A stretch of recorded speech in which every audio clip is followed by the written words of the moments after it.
કોંગ્રેસ છોડી અને ભાજપમાં કઈ આશાએ આવ્યા હતા અને શું કહેવા માંગો? મારી આશા એવી હતી, હું 30 વર્ષથી કોંગ્રેસમાં ત્યાં 24 ત્યાં મારા ઉમેદવારો ત્યાં ઊભા રાખતા ભારતીય જનતા પાર્ટીની અમે હું લડત આપતો હતો. પણ મને એવું થોડું લાગ્યું કે ભાજપની અંદર થોડું શિસ્ત આઇટમ છે, શિસ્ત જેવી વસ્તુ છે.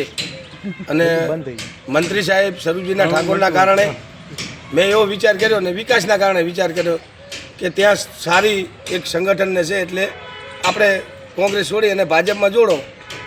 મને પછી આ ટિકિટનું જે જાહેર પડ્યું એટલે મને જાણવા મળ્યું કે ભાભર શહેરની અંદર પહેલાં તો એમના પક્ષના આગેવાનોનું નામ લઉં છું કે વોર્ડ નંબર 3ના ચીનુભા રાઠોડ, કે આખી વોર્ડ નંબર 6માં એમની ભાજપ જીવતી રાખી હતી, એમને કાપવામાં આવ્યા છે.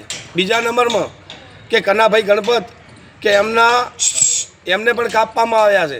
બીજા નંબરમાં કે મનસુખભાઈ પરમાર, કે ભાભરની અંદર એમની 2 સીટો આવી, 4 નંબર અને 2 નંબર. તો એમને એક મોટો અન્યાય પરમાર સમાજને એવું કર્યો છે કે 3 જે ઉમેદવાર મૂક્યા છે એ નવા માઢના છે.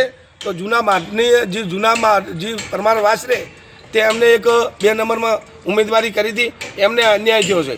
હવે એક મારી તમને વાત કહી દઉં, વોર્ડ નંબર 3ની અંદર દરબાર વસંતબા હુકમસિંહ કોંગ્રેસની અંદર 15 વોટે હાર્યા હતા.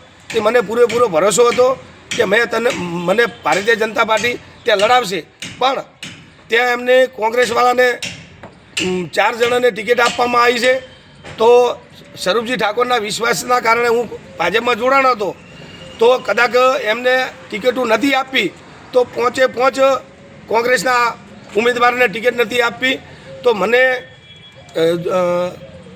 બાદબાકી કરવાનું ભારતીય જનતા પાર્ટીના જિલ્લા પ્રમુખને કહેવા માગું છું અને સ્વરૂપજી ઠાકોરને મંત્રીને પણ કહેવા માગું છું. ભાભર શહેરની અંદર ભારતીય જનતા પાર્ટીના આગેવાનને કહેવા માગું છું, મારો ભાજપનો વિરોધ નથી, તો ટિકિટ નથી આપતી તો કોંગ્રેસને પહોંચેને નથી આપી, તો મને ભારતીય જનતા પાર્ટીને કહેવા માગું કે મને તમે જવાબ આપો. અને બીજો એક ભાભરની અંદર તમને થોડો એક દાખલો બેહારવા માગું છું કે એક ભારતીય જનતા પાર્ટીના એક આગેવાન એવા વ્યક્તિ છે કે કોંગ્રેસ હોય કે ભાજપ હોય કે એનસીપી હોય, 2 દાડા અગાઉ કોંગ્રેસના આગેવાનની મિટિંગ કરવામાં આવે છે અને કોંગ્રેસના આગેવાન એવું બોલે છે કે મને કોઈ નગરપાલિકાની અંદર મને રસ નહીં, પણ સારા ઉમેદવાર ઉતારજો. તો અત્યારે જે ટિકિટો જે સારા વ્યક્તિ હતા ભારતીય જનતા પાર્ટીને, એમને અન્યાય કર્યો છે. અને ભારતીય જનતા પાર્ટીને કહેવા માગું છું કે તમારું આટલું સંગઠન હેડે છે, આ હેડે છે, ફલાણું હેડે છે, તો તમે એક વ્યક્તિના કારણે તમે સેન્સ લો છો, બધી કહો છો, પણ એક વ્યક્તિના કારણે સારા વ્યક્તિને કાપવામાં આવ્યા છે. અને 108 ફોર્મ ભર્યા છે, ભારતીય જનતા પાર્ટીના પક્ષના ફોર્મ ભર્યા છે. તો એમે 24 ઉમેદવાર જાહેર કર્યા છે. તો એમને ભાજપ હોય કે કોંગ્રેસ હોય, એમની સિસ્ટમ એવી હોય કે અડધો કલાક કે 15 મિનિટ બાકી હોય અને મેન્ડેટ આવે છે, 2 દાડા અમની એક મોકો આલ્યો છે.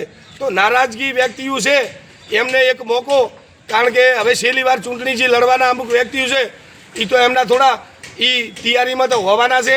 તો મારે ભારતીય જનતા પાર્ટીના અને આગેવાનને વિનંતી છે કે તમે ભલે અમને ઉપરથી નિર્ણય તમે આપ્યો હોત, તો ભાજપમાં જિલ્લા પ્રમુખ હોય, તાલુકા પ્રમુખ હોય, પ્રદેશમાં હોય, નિરીક્ષકો હોય, તો તમે ભાભર શહેરની અંદર એક વ્યક્તિ ભારતીય જનતા પાર્ટીના કારણે તમે આ વર્તન કર્યું છે, એવું મારી વિનંતી છે. તમે આવું કરશો તો હું કોંગ્રેસમાંથી કોંગ્રેસમાં આવું હતું તો ભાજપમાં આવું ચાલે છે, એવો જે સાચા કાર્યકરને ભારતીય જનતા પાર્ટીનો વિશ્વાસ ઉઠી જશે.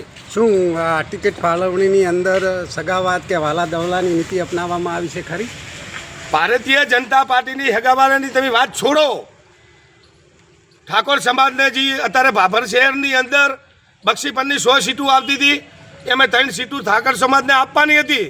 તો ઠાકોર સમાજના જે સેનાના જે અમુક આગેવાનો અલ્પેશભાઈ અને સ્વરૂપજી ઠાકોરના શોર્ટવોટ કરી અને 4 ટિકિટો અપાઈ છે.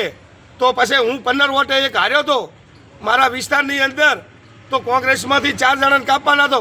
તો મને બાદબાકી કરવાનું કારણ બતાવો. જે અમુક આગેવાનના કોઈ 6 ટિકિટો આપી છે, અમુકને 4 ટિકિટો આપી છે, અમુકને 2 ટિકિટો આપી છે, તો મારું કારણ શું? હું ભારતીય જનતા પાર્ટીના આગેવાનને અને સંગઠનને ભાભર શહેરની અંદર 24 સીટને હું ફાયદો કરવાનો હતો. મને કાપવાનું કારણ જિલ્લાના પ્રમુખ નરેશભાઈ ઠાકોરને કહેવા માગું છું, મંત્રીને સ્વરૂપજીને કહેવા માગું છું કે મારો વોક ગુનો શું, મારો અન્યાય શું? તો હું ભારતીય જનતા પાર્ટીમાં અત્યારે ભારતીય જનતા પાર્ટીને કોઈ સંગઠન મોટું કરવા માટે અને મોટા સ્વરૂપજી ઠાકોરને અને નરેશભાઈને અને ભાજપને મોટા કરવા આવ્યો હતો. કાપવા હતા તો તમારે જે કોંગ્રેસના ઉમેદવારોને ટિકિટો આપી બધાને કાપવા હતા તો હું એટલો રાજી રોત અને ભારતીય જનતા પાર્ટીને જીતવા માટે અને જીતાડવા માટે હું ભાભર શહેરની અંદર હું પ્રચાર કરો. હાલ ભાજપ પરથી આપની નારાજગી કેટલી? નારાજગી કોઈ નહીં. ચમ નારાજગી? એક જ મારી નારાજગી એટલી, કોંગ્રેસના ઉમેદવારને ટિકિટો આપી તો 4 જણાને કાપ્યા તો મારો વોક ગુનો શું? હું તમને 40 વર્ષથી 30 વર્ષથી કોંગ્રેસમાં ત્યાં હતો અને 24 સીટો લડાવતો હતો તો મને ટિકિટની તો આશા હોય ને, એના કારણે મારી નારાજગી છે. અને જો આની આ પરિસ્થિતિ રહેશે તો 2 દિવસની અંદર અત્યારે એમને અપક્ષ હોય કે કોંગ્રેસ હોય કે ઓમ પાર્ટી હોય કે ગમે તે પક્ષ હોય, એમને જે 50 વર્ષ થયા છે એ તો ત્યાં અહીંયાની તૈયારીમાં રહેવાના ને. શું હુકમસિંહ પાછા કોંગ્રેસમાં જોડાશે? ના, કોંગ્રેસમાં હું કદી જોડાવાનો નથી. પણ જે આ ભારતીય જનતા પાર્ટી કે કોંગ્રેસ જેવું ચલાવે છે તો એમને એવું ના ચલાવવું જોઈએ. કોંગ્રેસ જેવું ચાલતું હતું અને અમને એવું દેખાડું ત્યારે તો અમે ભારતીય જનતા પાર્ટીમાં જોડાના છે. તો અઠવાડિયા પહેલાં જ જે કોંગ્રેસમાંથી ભાજપમાં આવ્યા છે એવા કેટલાકને ટિકિટ આપી છે, તો આ બાબતે શું કહેશો?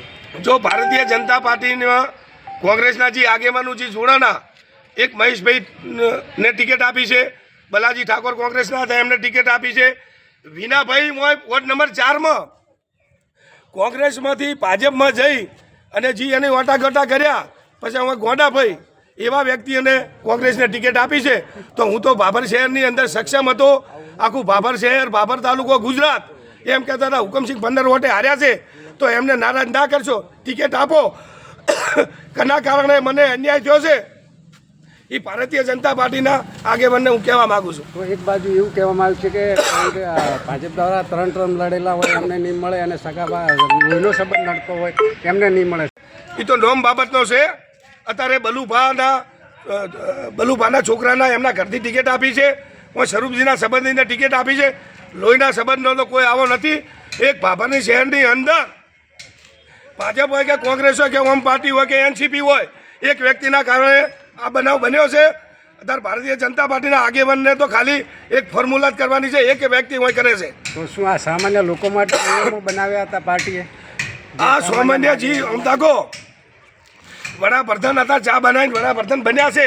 અત્યારે નાના મોટા કદાચ હું ચા ચલાવું છું તો ચાની હોટલ છે મારી, તો ભારતીય જનતા પાર્ટી એમ કહે છે કે અમે અત્યારે વાલ્મીકી સમાજને ટિકિટ આપો. અત્યારે તો અહીંયાના મળતિયાજી છે ને, એક આગેવાનના મળતિયા છે, એમને ટિકિટો ઓલાણી છે કે નગરપાલિકાની અંદર એ કેમ થાય. એટલે કોઈ રોડ છે, રસ્તા છે, કોઈ આ છે, મિલી ભક્તિના કારણે ભારતીય જનતા પાર્ટી એક વ્યક્તિના કારણે ટિકિટો આલી છે. એ વ્યક્તિ બધા પક્ષમાં શોર્ટકટ રાખે છે. ઓકે.